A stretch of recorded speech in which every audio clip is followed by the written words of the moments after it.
O negócio é o seguinte agora. Vamos trabalhar com mais um pouquinho de classes de palavras, porque você precisa estudar isso aí sem folia, sem cansar. Eu sei que é muito conteúdo, eu sei que é muita coisa para você ler tudo de uma vez, mas é assim que funciona estudar a língua portuguesa. Venha para cá, porque você vai entender como é que você estrutura essa parte maravilhosa. Eu havia falado sobre interjeições quando mencionei as classes, e aqui eu vou colocar alguns exemplos. Então, interjeição, palavra que indica estados súbitos de alma, quer dizer, repentinos, tá joia? Um estado de espírito momentâneo. Por exemplo, a palavra ai, eita, ufa, cáspite, que hoje não é muito utilizado, mas se você ler no texto do Machado de Assis, provavelmente você vai encontrar. Urra, né? Como interjeição de ânimo, apoiado, bravo, como interjeição que indica aplauso, tá? Como se fosse uma palavra sem função sintática, tá? Mas que, quando aparece, tem um significado ali no meio, tá joia? Até mesmo palavras como alô, bom dia, tá? Como forma de interjeição, aparece lá. Os palavrões costumam aparecer aqui, né? Então o cara tá lá, o outro cortou a frente dele no trânsito, já... Puta que pariu. Então, isso é uma interjeição. Na verdade, isso é uma locução interjeitiva. Minha Nossa Senhora, meu Deus do céu. Tá joia? Vale-me Deus, são interjeições. Beleza? Beleza. Fácil demais. Aí depois você passou a interjeição, você fala assim, Pablo, mas espera aí, tem mais coisas para estudar? Tem numeral, por exemplo. Numeral, você tem que estudar. Mas não tem que estudar demais. Não é todo concurso que cobre isso aqui. Você tem que dar uma olhadinha na lista, tá? Vale aqui a parte da ortografia para saber como escrever os numerais corretamente. Identifica o seguinte: numeral cardinal que indica quantidade, por exemplo, 7, 2. Numeral ordinal é o que indica posição, tá? Por exemplo, sétimo e segundo. Numeral multiplicativo é o que indica o quê? Multiplicação, por exemplo, dobro e décuplo. Numeral fracionário que indica fração, por exemplo, meio e terço. Aqui você tem os exemplos de numeral. Você vai ter uma tabela aí só para dar uma olhadinha, tá? Para poder constatar os que têm maior dificuldade de escrita, etc. Leia tabela de numeral, vale a pena, só para você dar uma treinada, tá? Fácil, sossegado. Vamos adiante porque ainda tem coisa muito importante para você ver, ó. Preposição. Aqui você já tem uma das classes, uma das mais importantes, se não a mais, tá? Então dá uma olhadinha aqui, ó. Palavra invariável, tá? Que subordina um antecedente a um consequente. Por que invariável? Quer dizer, a preposição, por exemplo, a palavra contra, contra não tem plural, contra não tem feminino, tá joia? Ela pode se combinar, né, e contrair com o artigo. Daí você vai variar o artigo, não a preposição. Por exemplo, de. De é uma preposição. Se eu somar de mais o, fica do. Se eu quiser passar para o feminino, dá. Mas eu mexi no artigo, não na preposição. Por isso que a preposição é invariável. E subordina um antecedente a um consequente. O fato é que a preposição pode aparecer com mudança de sentido, né? Então veja só. Ele lutou com o irmão. Quer dizer que o irmão era aliado, era um camarada dele. Ele lutou contra o irmão, então ele era rival. Eu só mudei a preposição e já foi suficiente para ocorrer mudança de sentido. Cuidado, isso aqui vai aparecer num conteúdo chamado regência, tá? Quando você estiver estudando regência verbal e regência nominal, você vai ter que retomar esses conceitos. Fácil pra caramba, porém é super importante que você tome cuidado e preste atenção. Aí olha só, Pedro tem medo do escuro. Olha, eu vou introduzir o complemento de uma palavra aqui no meio. Quem tem medo de alguma coisa. Então você pergunta, medo de quê, Pedro? Ele fala, medo do escuro. Aqui, preposição de mais o, né? Introduzir um complemento da palavra medo. É isso que você vai ter que saber fazer. Quando você estiver analisando, entender que uma palavra está introduzindo o complemento da outra. Nesse caso aqui, nós temos uma preposição. Eu vou passar uma lista de preposições para você decorar, assim, ó, filezinho, super fácil, super simples. Não vai haver problemas com relação a esse conteúdo. Beleza? Então, pega isso aqui e simbora para estudar essa maravilha que são as preposições. Vamos lá! Muito bem, preste atenção aí, é o seguinte, vou fazer a classificação das preposições para você. Olha lá, preposição essencial é, em tese, aquela que nasceu como preposição, tá? A função primordial dela é ser preposição. Para facilitar o seu estudo, eu sugiro que você decore uma palavrinha, aquidepst. Pegue essa palavra e escreva no seu braço, eu não estou brincando. Tá? Eu vou fazer a mesma coisa aqui, deixa eu escrever aqui, ó. Escreva aquidepst. Por quê? Porque se você fizer isso, vai ficar mais fácil para decorar. Então você coloca lá, ó, aquidepst e deixa uma semana. Uma semana você vai ler essa lista aqui 3 vezes ao dia durante 7 dias. Por quê? Porque aí você vai decorar. Você não faz ideia de como é importante decorar a lista de preposições. Quando você estiver estudando um pouquinho mais à frente, você vai entender. Então vamos lá. Venha comigo. A, ante, até, após, com, contra, de, desde, em, entre, para, per, perante, por, sem, sob, sobre e trás. Todos esses elementos são sim preposições. Você vai ver aqui o acolá alguém falando que após, per, trás não são mais preposições. Ó, banana para essas pessoas que não sabem o que estão falando. Todos esses elementos aqui são preposições, vão continuar sendo preposições e foram preposições. Mesmo que você use a palavra traz em traz dos montes ou na construção atrás, apenas. Vai ser preposição, tá? O traz. Então, olha só. Veja bem que aqui nós temos essa listinha. E por que eu falo para você deixar no braço? Porque é mais fácil decorar. Se alguém perguntar para você, sei lá, diga que é da tua religião, uma promessa que você fez, diga que é o nome do teu cachorro, que você tem que deixar ali para comprar ração, mas deixe, não seja aluno rebelde. Aluno rebelde, acho que não funciona. Funciona. Decora a preposição que isso te ajuda um monte, filho. Olha só. Se não for preposição essencial, ela pode ser acidental. As acidentais não eram preposições. Então elas acabaram se transformando em preposições. Por exemplo, a maior parte acontece com assim, palavrinha que, por ser utilizada em outra construção, virou preposição. Exemplo, salvante, né? Então, salvante, salvo, exceto, tirante, todos esses têm o mesmo sentido. Então, salvante os colegas, todos foram ao baile. Salvo eu, todos estudaram. Exceto eu, todos fizeram a prova. Tirante eu, todo mundo entendeu a questão. Aí agora, como, consoante, segundo, também podem ser preposições acidentais, mesmo pertencendo à categoria das conjunções conformativas.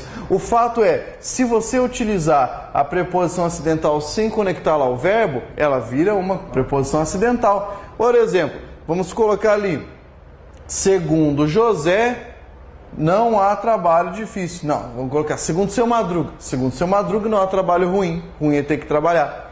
Consoante seu Madruga, como seu Madruga. Se bem que fica estranho falar como seu Madruga, porque pode dar uma cacofonia ali, né? Mas vira preposição o quê? Acidental. Além disso, tem que saber que existem locuções prepositivas.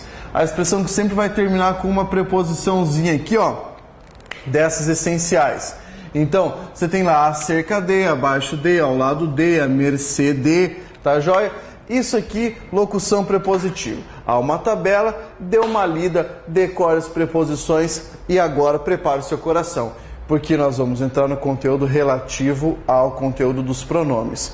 Seguindo a nossa ordem da morfologia, você já sabe que isso é super importante. Então, simbora fartando, não desista e vamos, porque ainda há muito para fazer. Simbora! Muito bem, vamos estudar agora o pronome, tá? A parte do pronome é super importante para você que faz concurso público, porque ele possui inúmeros desdobramentos, implicações e aplicações. Quero dizer, quando você está estudando morfologia, a parte relativa aos pronomes é importante porque são os pronomes que funcionam como mecanismos de coesão textual. Bem, o que é isso?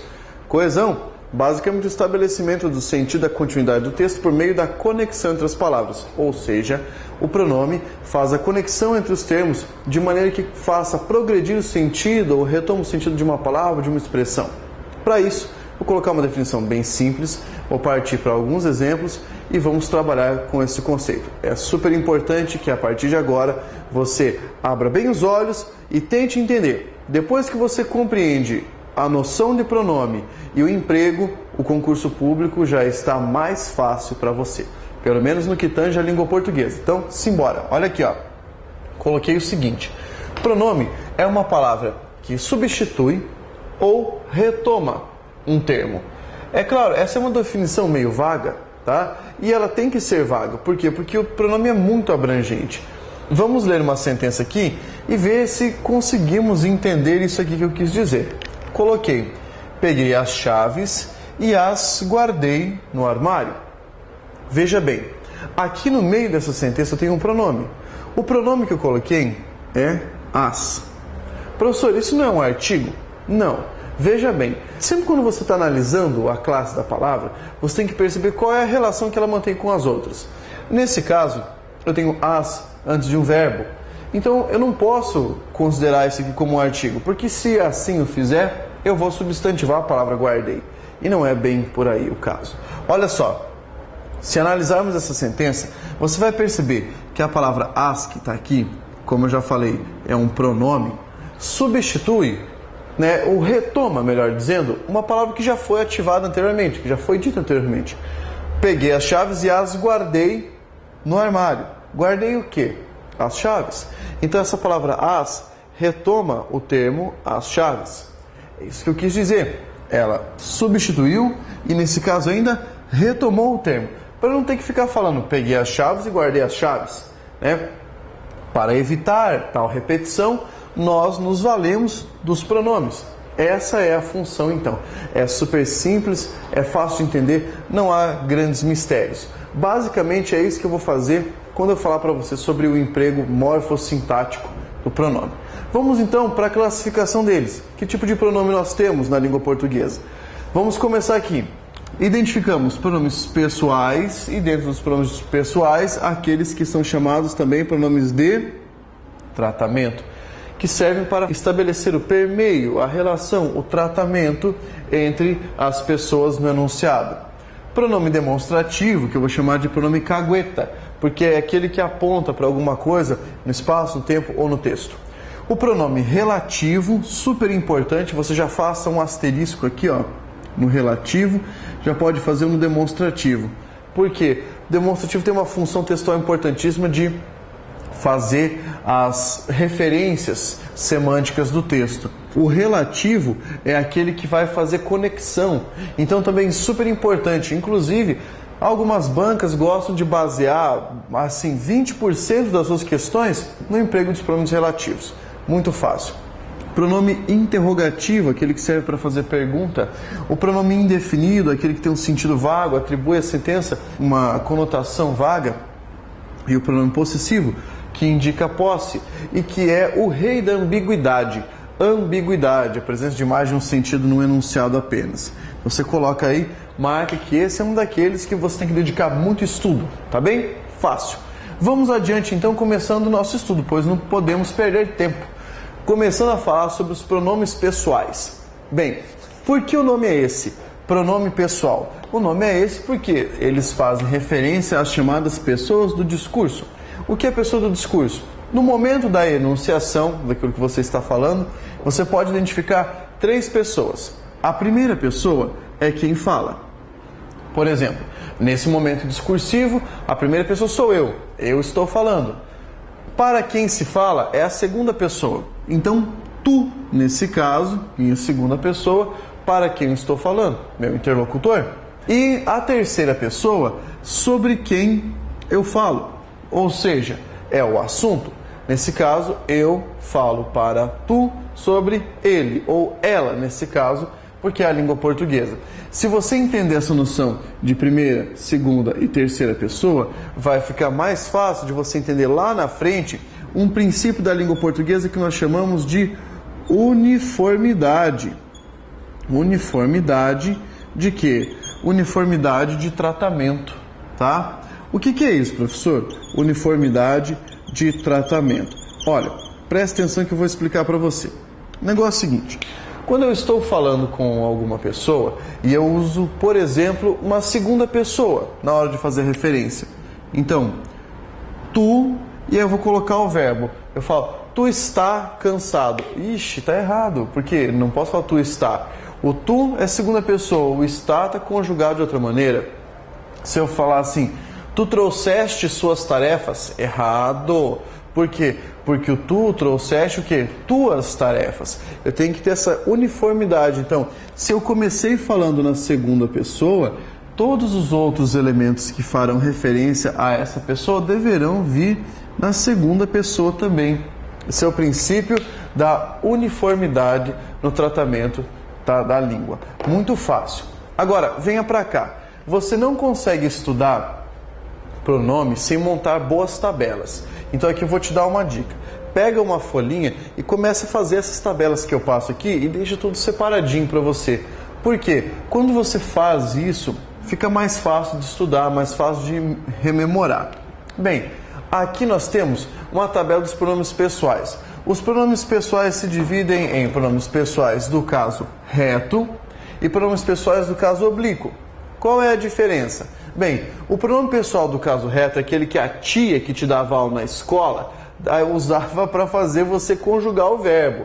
Então você tinha que montar a tabelinha lá, eu, tu, ele, nós, vós, eles. Então o que você tem aqui? Você tem, ó, primeira, segunda, terceira pessoa do que? Singular. E aqui, primeira, segunda, terceira pessoa do que? Do plural. São as nossas pessoas do discurso. O que você tem que entender é que para cada pronome do caso reto, nós temos um correlato, no caso oblíquo átono e no caso oblíquo tônico.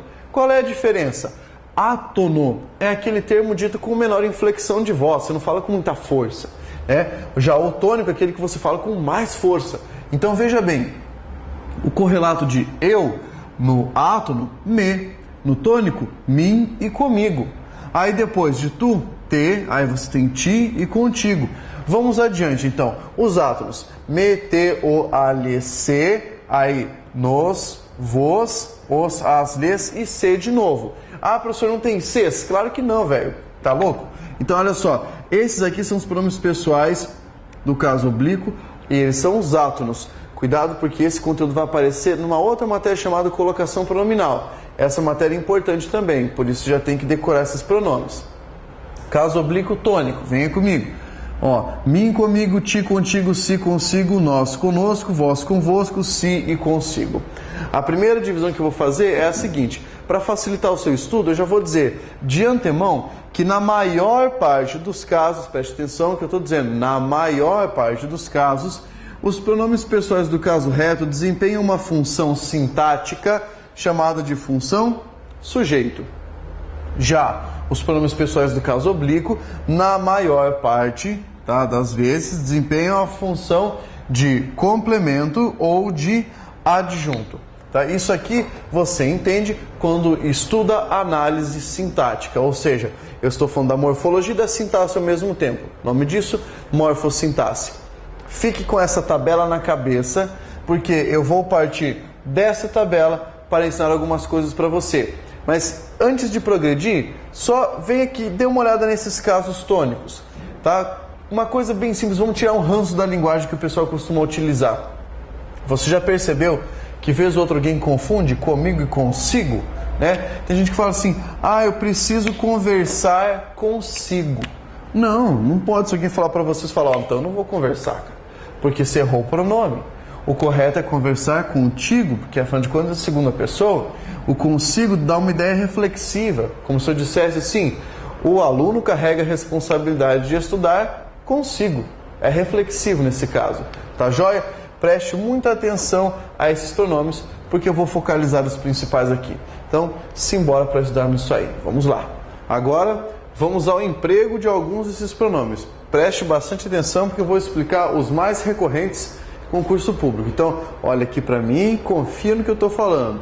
Se você conseguir internalizar isso aí, a língua portuguesa vai se abrir para você, vai ficar mais fácil. Então, olha só. Primeiro emprego, eu e tu, mim e ti. Olha, depois disso você não tem mais desculpa para errar, cara. E tenta colocar isso na sua vida. Tenta praticar. Você vai saber que está ficando bom em língua portuguesa quando você começar a corrigir ou a si ou a outras pessoas. Então, olha só. Então aqui, regras. A primeira regra para você entender o emprego de eu e tu, mim e ti, saber quando é que você utiliza, é o seguinte. Depois de uma preposição essencial, você usa pronome oblíquo, tá? Preposição essencial, você lembra da listinha do Aquidepst, né? Eu não vou ter que citar de novo, tá? Você tem que lembrar isso aí. Olha só, vamos pegar a frase, não vá sem mim. Aqui eu tenho o pronome oblíquo e aqui eu tenho o quê? Uma preposição. Essa é uma preposição essencial e é justamente ela que carrega a palavra mim para cá. Ela exige, eu não posso falar não vá sem eu, é não vá sem mim. Aprenda, toda vez que a palavra mim bate num ponto, ela está no lugar certo, tá? Pode haver algum caso que ela não bata no ponto e também esteja no lugar certo? Sim, depois eu vou mostrar. Olha só essa aqui, ó. Entre mim e ti há problemas. Nossa, professor, eu sempre falei entre eu e você, então você sempre falou errado.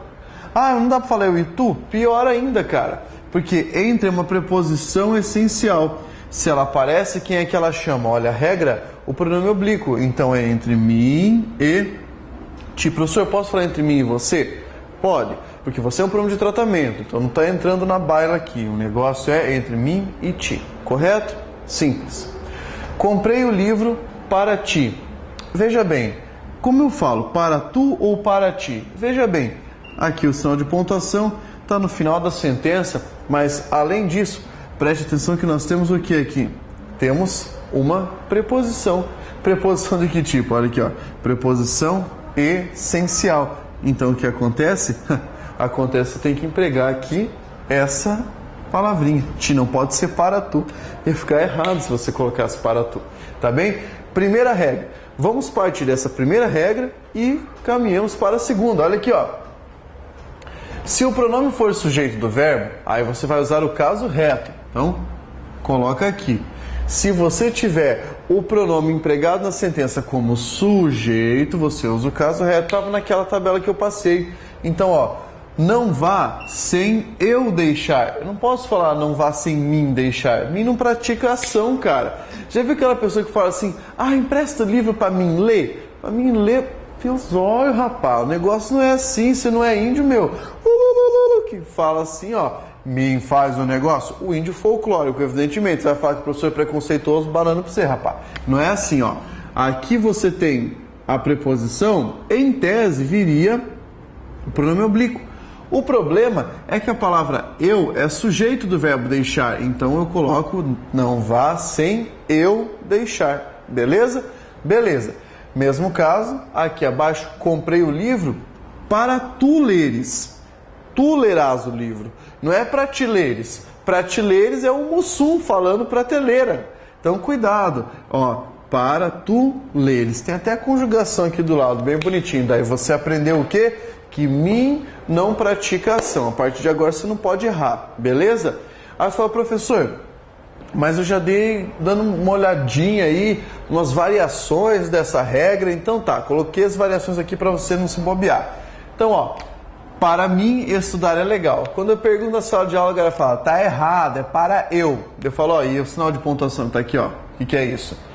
Então, para mim estudar é legal. Eu desloquei essa expressão do final para o começo. Tá? Então, ó, preposição, tá puxando aqui, não se esqueça de que coloquei uma vírgula aqui. Se coloquei a vírgula, esse estudar tá no lugar certo e esse mim também. Aqui embaixo, mesma coisa. Ó, não é tarefa para mim fazer isso. As pessoas costumam falar, não, isso aqui tá errado, não é tarefa para eu fazer isso. Opa, cuidado, meu querido, vamos analisar. Olha só, eu tenho dois verbos aqui, ó, 1, 2. Aí eu quero que você pense comigo. Fazer isto, ó, isso aqui está empregado num sentido quase sem sujeito. Então, qual é o sujeito dessa palavra? O que é para eu fazer? Né? Ou, o que não é tarefa para mim? Não é tarefa para mim fazer isto. Esse elemento é o sujeito do verbo que está aqui. E essa frase está na ordem inversa. É por isso que você se confundiu, porque essa frase está na ordem inversa. Para você não se prejudicar, para você não bobear, tenta colocar a frase na ordem direta. Fazer isto não é tarefa para mim. Ou tira o fazer para você perceber. Isto não é tarefa para mim. Você agora coloca, fazer isso não é tarefa para mim. Não vai errar, né? É uma variação dessa regrinha. Agora, Vamos pegar outro caso. Quando você tem o verbo causativo e sensitivo, a regra é um pouquinho diferente. Verbo causativo é aquele que indica mais ou menos alguém mandando alguém fazer alguma coisa ou impelindo, indica uma ação, uma espécie de ordem. Sensitivo, verbo está ligado aos 5 sentidos. Tá? Então olha só, nesse caso aqui tem um causativo. Mandou-me sair. Presta atenção. O mandar é um causativo. Quando tem um verbo assim, presta atenção, olha o complemento. O complemento é me. Aí olha para o outro verbo aqui, sair. São 2 verbos, né? Então vamos pensar. Quem manda, manda alguém. Então quer dizer que o me é complemento desse verbo que está aqui, do mandar. E quem é que vai sair? Eu. Mas eu está sendo representado por qual termo? Pelo me. Então olha só. Ele é o quê? Ele é o sujeito do segundo verbo. Olha que legal. Então ao mesmo tempo essa palavra é complemento de um e sujeito do outro. Mesma coisa aqui embaixo. Eu a vi chorar. Então olha só. Quem vê, vê alguma coisa, não é? É. Então, vi, não vai falar vi ela, porque é errado falar vi ela. E vi ela é uma rua bem estreitinha. Então, olha só, vi alguém. Esse termo aqui é o objeto, tá? Do verbo. E quem estava chorando? Ela. Eu estou representando pela palavra a, então ela é sujeito do segundo elemento. Tá bem? Fácil pra caramba. Então, com causativo e sensitivo, o oblíquo pode desempenhar 2 funções, tanto de sujeito quanto de objeto. Agora, olha pra cá. Isso aqui, ó. Despenca em concurso público, meu querido. Você não vai poder errar uma coisa dessa. A diferença de emprego e classificação de o, a e lhe. Pelo amor de Deus. O e a são complementos diretos. O que significa dizer que um complemento é direto na língua portuguesa? Eles retomam complementos diretos, ou seja, aquilo que não necessita de preposição. E o lhe substitui um elemento que, nesse caso, necessitaria de preposição, porque ele é um complemento indireto. Olha para cá. Comprei um carro para minha mãe. Vamos pensar? Quem foi que comprou? Eu comprei, mas ele está oculto aqui. Tá joia? Comprei um carro. Beleza? Beleza. Para minha mãe. Não é o complemento que tem preposição? Só você pensar agora, meu querido. Comprei um carro. Tem preposição esse? Não. Então ele é o complemento direto. Para minha mãe. Tem preposição aqui? Tem, olha aqui o para. Então esse é o complemento indireto. Vamos lá. A banca pede para você reescrever essa sentença, trocando um desses elementos por um pronome. Se você fosse trocar o primeiro deles, o carro, qual pronome ia aparecer? O. Como é que ficaria? Comprei o para minha mãe. E se fosse para trocar o para minha mãe, como é que ia ficar? Comprei-lhe um carro. Então preste atenção nisso aí, você não vai confundir, tá? Eu não posso falar comprei-lhe para minha mãe, porque o lhe entra no lugar daquele que tem preposição.